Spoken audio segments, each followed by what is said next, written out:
Hello guys, kamusta kayo? Ako, okay naman ako dito sa Indonesia at Sabado ngayon dito, wala tayong pasok pag Sabado at Linggo. Kaya meron tayong time gumawa ng video, hindi tayo masyadong busy. And dun sa last video ko guys, tungkol yun sa mga benefits ko bilang isang guro dito sa Indonesia. Sinabi ko nga dun yung mga housing allowance, yung discount kapag meron kayong anak na mag-aaral dito sa school ko. Parang, ang babayaran lang ay yung miscellaneous fee. Then, yung mga health card, yung walang babayaran sa consultation, sa pag na-confine ka, pati sa gamot, walang babayaran. Yung mga holidays, bayad yun kahit na one or more than 1 month yung holiday, bayad ng school. At pwedeng umuwi ng 4 times a year. At yung isang uwi doon, sagot ng school lang, plane ticket. Yung two-way plane ticket, sagot ng school. Doon sa video ko na yun, merong nagtanong, si Miss Sheila Dequila. Thank you Miss Sheila sa panonood ng video ko last time at sa pag-subscribe na din. Thank you so much. At dun sa isa pa ring nag-subscribe, nagkaroon ako ng 2 subscriber, 2 new subscribers in my last video. Thank you so much. I have 90 subscribers na po. Maraming salamat. At sa mga nanonood at mga nanonood ng video ko at sa nanonood ngayon, maraming salamat po. Ayan. So sabi niya dito sa comment niya, thank you so much for sharing. So inspiring. Sana po sa next videos nyo, yung mga credentials and needed requirements po na ihahanda po upon pre-arrival. Dadaan po ba sa POEA and Indonesian Embassy? Thank you po. So ang question niya dito guys ay credentials and requirements at kung dadaan ng POEA at Indonesian Embassy. So sasagutin ko itong question ni Miss Sheila base po sa experience ko. Again guys, base po sa na-experience ko. Ako guys, ang credentials ko noon na hiningi sa akin, by the way, bago nga pala ko hininga ng credentials, ang una muna naging process ay sinenda nila ako ng email, in-invite nila ako for interview. Then after the interview, sinabi sa akin na, ayun nga, qualified nga ako. And sinabihan na nila ako na mag-asikaso ng mga requirements. So, pagkatapos nun, sinabi nila sa akin na meron silang contact na agency dito diyan sa atin sa Pinas. Nung nandiyan ako sa Pinas, meron silang contact na agency na yun ang tutulong o mag-a-assist sa akin sa pag-aayos ng requirement. Again, meron silang ka-partner na agency. Yung school ko, may ka-partner na agency diyan sa Pinas. Na yun yung mag-a-assist sa akin sa mga requirements, sa mga kailangan kong ipasa, sa mga kailangan kong gawin.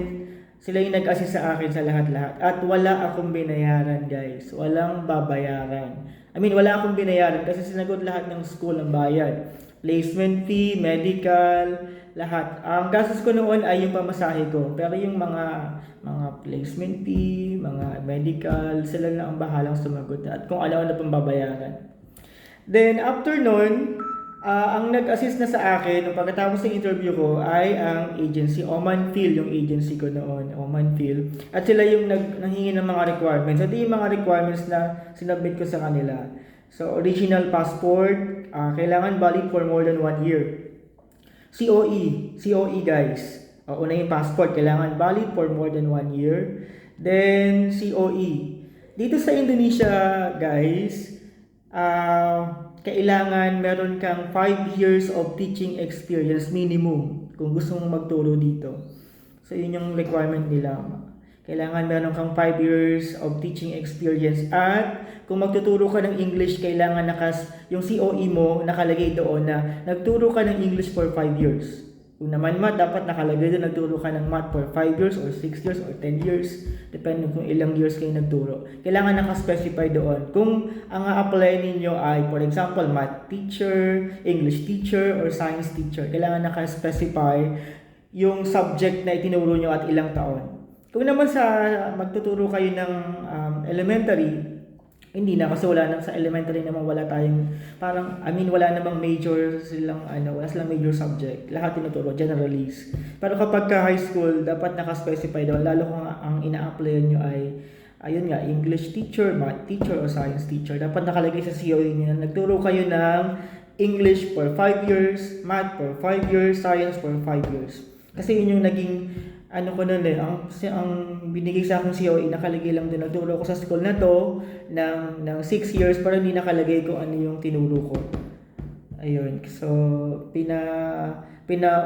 ulit-ulit sa akin, binalik sa akin ng agency, at sabi nila kailangan naka-specify doon yung subject na tinuro ko.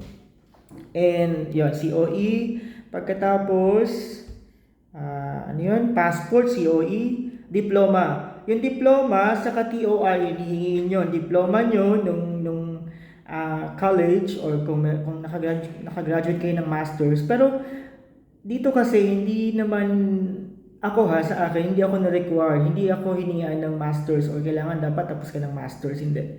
Ang kailangan lang nila ay tapos ka ng education course at meron kang major, kasi nga secondary yung in-applyan ko eh. And transcript of records, kailangan ba yung parang red ribbon ba? Di ba may mga ganun? Kasi nga ipapasa abroad.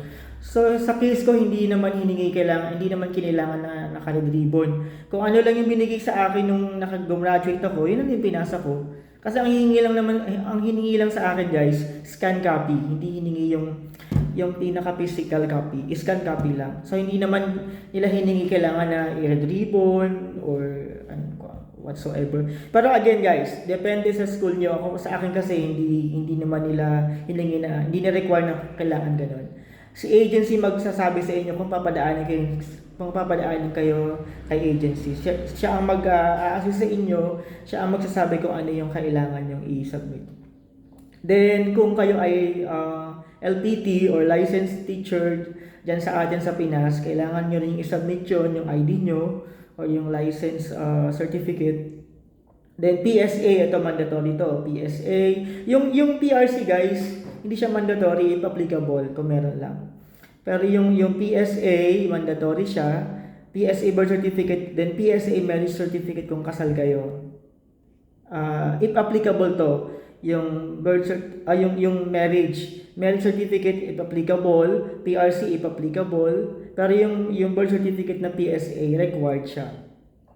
NBI clearance, ito required din to guys, mandatory to. Kailangan bagong NBI clearance, bago. Then updated resume or CV. Okay? So ulitin ko yung requirements guys baka nalito kayo kasi ako medyo naguluhan ako sa sinabi ko. Ulitin ko, ito yung mga required or mandatory. Passport valid for more than 1 year. COE na naka-specify kung ano yung subject na tinuro nyo.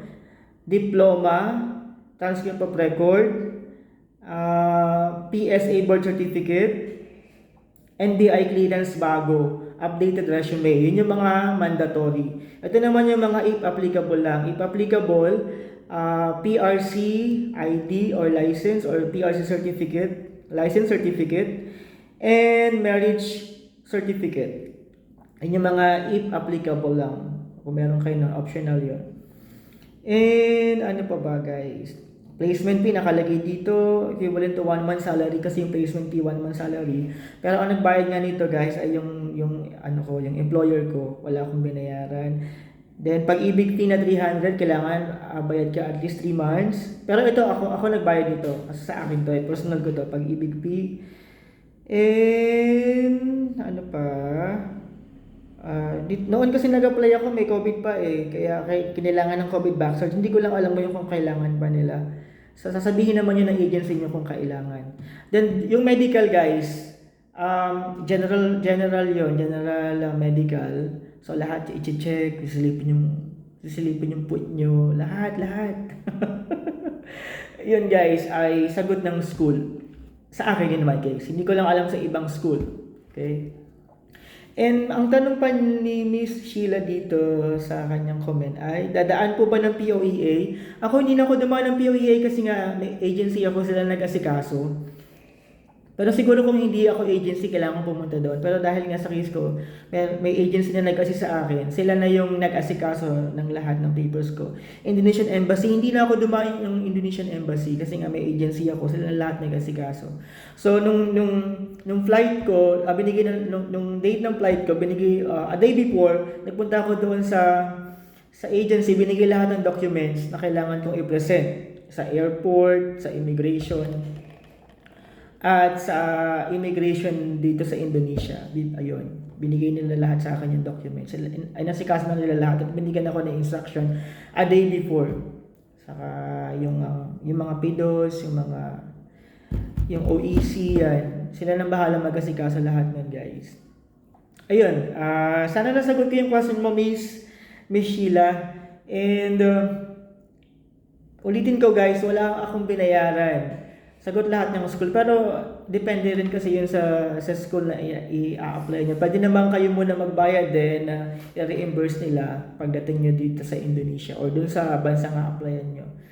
Ayun, guys, so sana nasagot ko yung question mo, Miss Sheila. And if you have more questions, mga tanong pa tungkol kung papaano ako nakapasok dito, ano yung mga kinailangan, mga requirements, or kung ano-ano pa mga about din sa employment ko dito sa Indonesia as an English teacher, ask lang po kayo ng question. And thank you sa mga nanonood at sa mga nag-subscribe. Bye!